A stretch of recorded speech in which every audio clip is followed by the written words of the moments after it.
Hi everyone, Sean Healy, personal change agent here, and you're watching the Relationship Resourcing Series. Today's episode is recognizing verbal abuse. I thought I'd do this episode because I think it's so important to be aware of what constitutes verbal abuse in relationships, especially consistent chronic abuse. One, because if you are being exposed to this consistently, to be able to kind of recognize that and either set limits with your partner or remove yourself from possibly a very dangerous situation, I think is so important.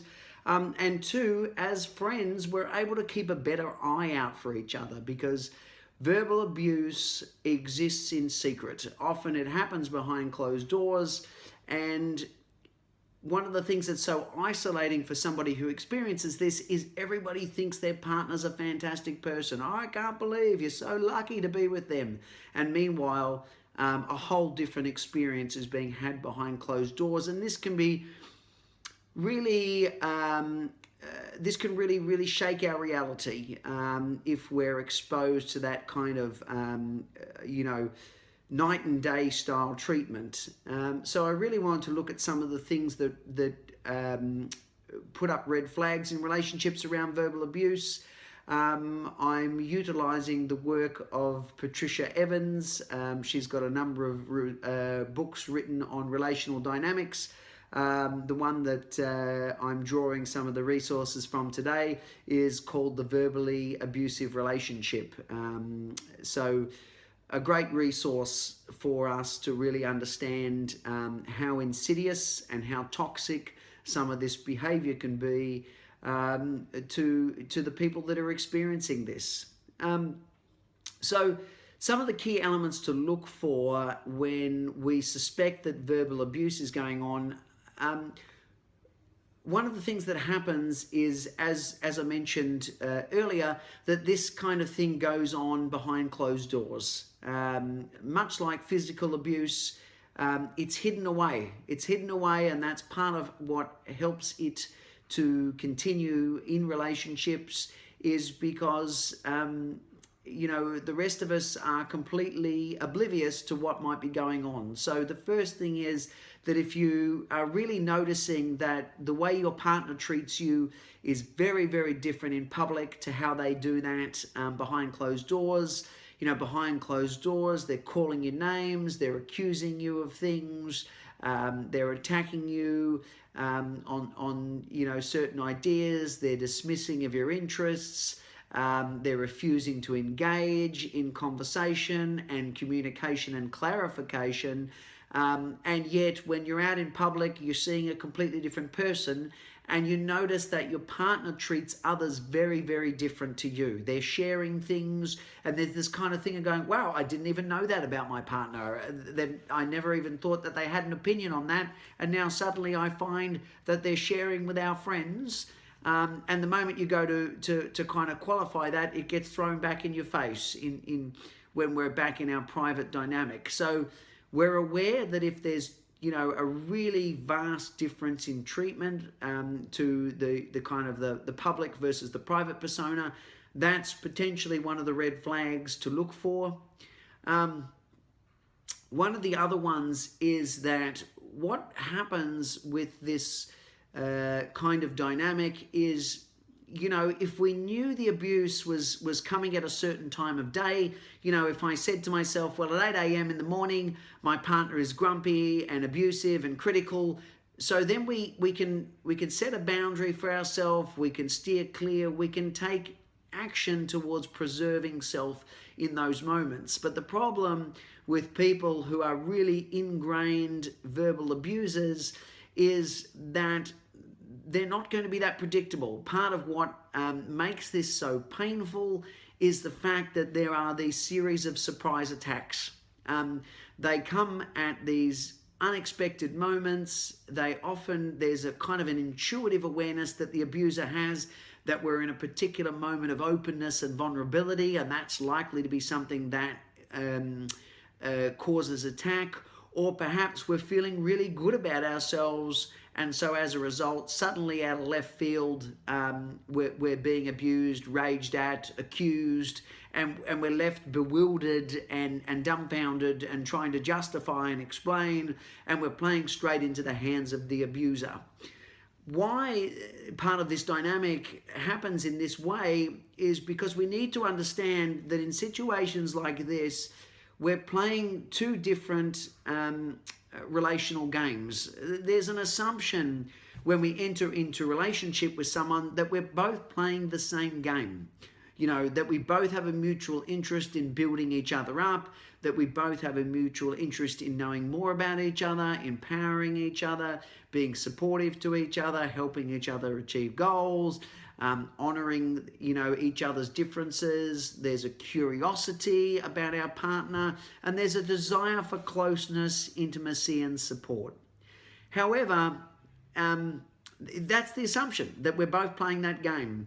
Verbal abusers tend to play a game of power over. And, you know, what this means is that we are operating off a different set of relational assumptions. It's a different game with different rules. If I can only feel powerful when I have power over you, this is why I need to launch at you in varied ways, at those moments where, you know, I can't afford for you to feel good about yourself. This might not even be a conscious dynamic. You know, I might not be aware of just how powerless I feel as an individual due to my childhood and life experiences growing up. And because I'm not perhaps as aware as I should be that I'm lacking in my own personal power and my own sense of stability as a human being, then I've got to project on you. I've got to take your power from you, because that's the only way in which I feel good about myself. And so, unfortunately for you, I feel best when you feel worst. And so I'm always consciously, or if it's very unconscious, I'm looking at ways in which to keep that, you know, tilted dynamic so that I'm always on top. So I can't afford to acknowledge my anger. I can't afford to acknowledge my inappropriate behavior. I can't afford to be in communication with you and have you explain things in a way that I will understand, because these would all diminish my power. These would all expose my game, and then I'm forced to take responsibility. I'm forced to look at my lack of my own personal power and resourcefulness.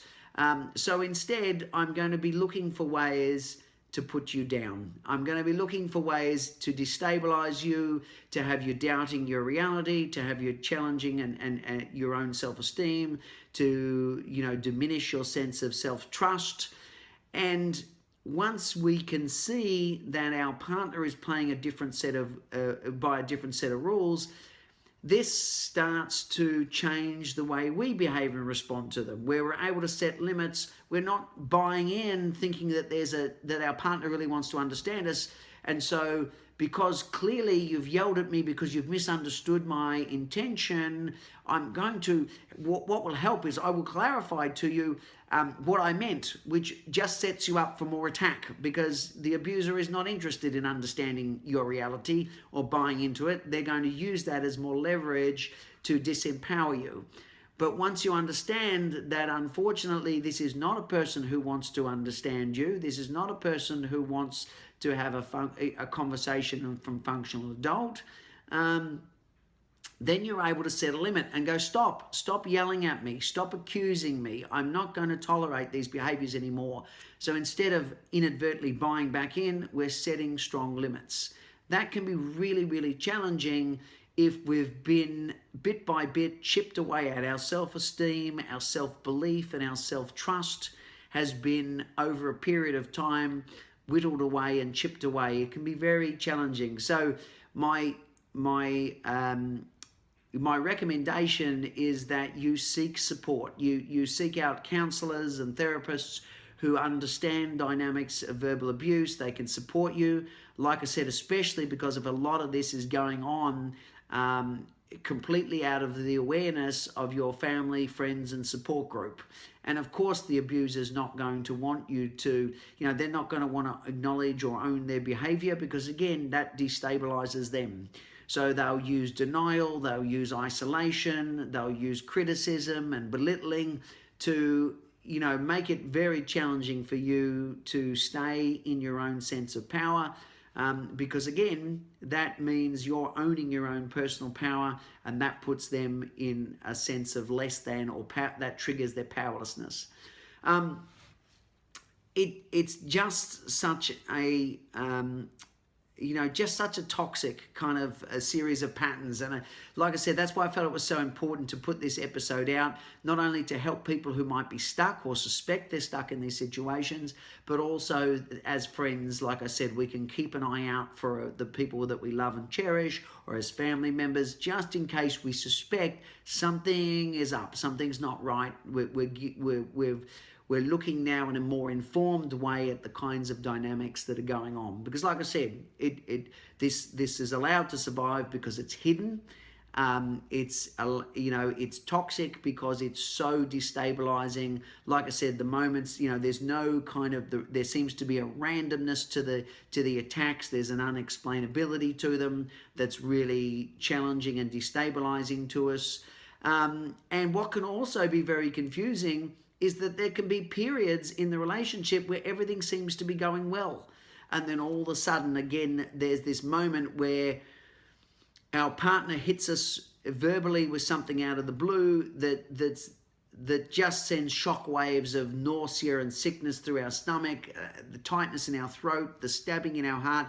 Often if you're getting these really strong physical signals of distress in these moments of exchange, that too is a red flag to say at some level I've just had a boundary violated. Maybe one of the ways they do this is through name calling. They're making up ideas about your motives. You're always just wanting to start trouble. They're not validating your measurement of reality. You're making too big a deal of this. Stop being so stupid. It's nothing. Why are you making mountains out of molehills? There's this denial of our right to our interpretation of reality, and it comes in this highly critical, minimizing kind of way. So these are the things that we're kind of looking out for as far as these red flags to go. If we're consistently being confronted with these, and like I said, sometimes we can't articulate what exactly happened in the dynamic. It's somewhat mystifying to us, but we know something's not right because we got that sick feeling in the stomach or that stabbing pain in the heart when the person hit us with something and we go, oh, that really wounded me, especially because with our loved ones, there's this idea that there's an element of openness about us when we're interacting with our loved ones. And so this is why, compared to a stranger abusing us, this can be doubly painful because, we haven't got that boundary, we haven't got that preparedness, and especially couple that with the attack was launched at a moment where I was suddenly feeling really good about myself, or I felt, great about the thing that I just achieved. And we find that our partners belittles our achievement or acts in a completely disinterested way. Then, this can be just so painful to experience. So there are a number of other elements that kind of constitute verbal abuse, and we'll probably do another episode or two at some point. So, keep a lookout for that.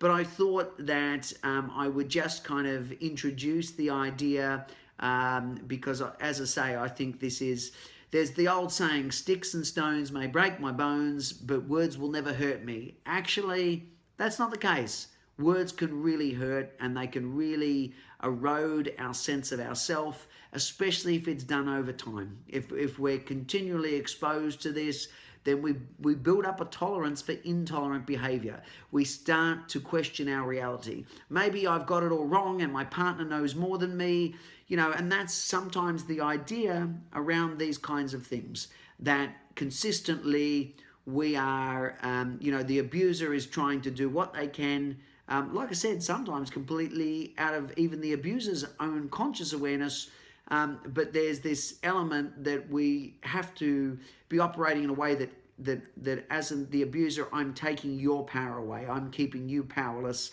I'm keeping you in a position where I can feel superior. And we just can't have relationships from that space. And the challenge for the abuser is to come into an awareness and own the fact that they've been abusive.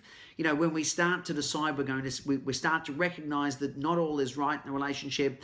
We start to recognize that it isn't all our fault. Some of the accusations are simply not true.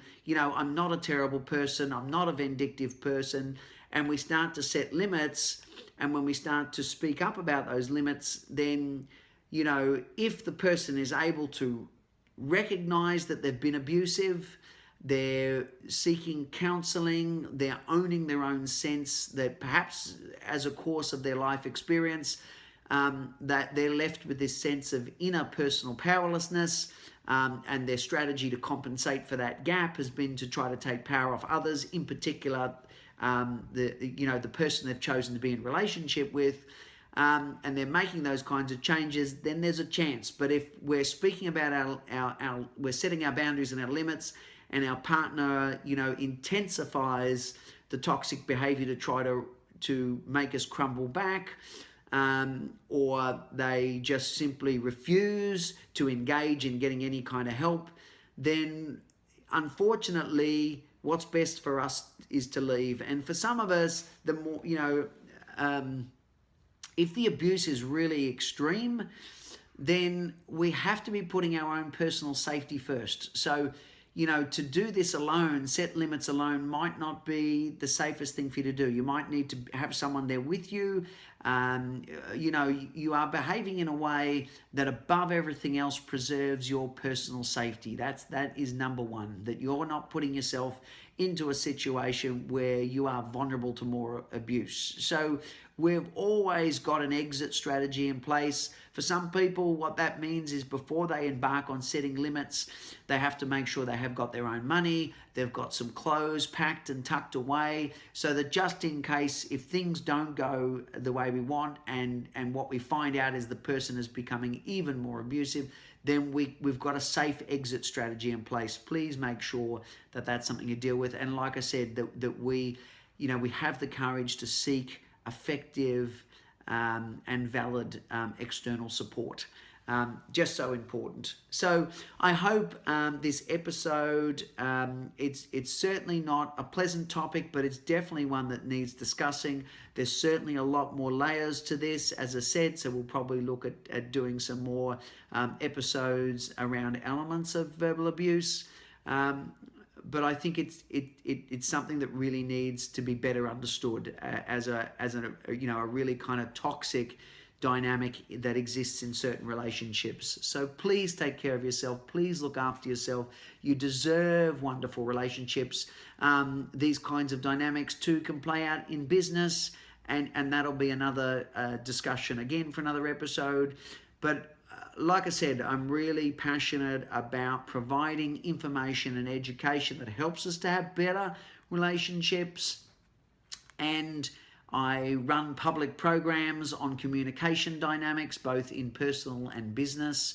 How do we get better, more productive relationships going in both areas? Not to mention the one we have with ourselves. That's so important too. So if you want to reach out, you can catch me at emergencetraining.com.au. Like I said, I do private consultations, face-to-face, via phone, internet. I'm always reachable. And of course, both public and private trainings around these dynamics too. So I hope you found, as I say, I hope you found this episode to be something that's informative and valuable, and that we are just keeping an eye out for each other, because like I said, these things unfortunately thrive in secrecy. They thrive behind closed doors. So, this allows us to, if we're not experiencing this directly, we can keep an eye out for those of the people around us that we love and cherish, and make sure that they're having the kinds of relationships they deserve too. So until next time, thanks for watching the episode, and we'll be with you again soon. Bye.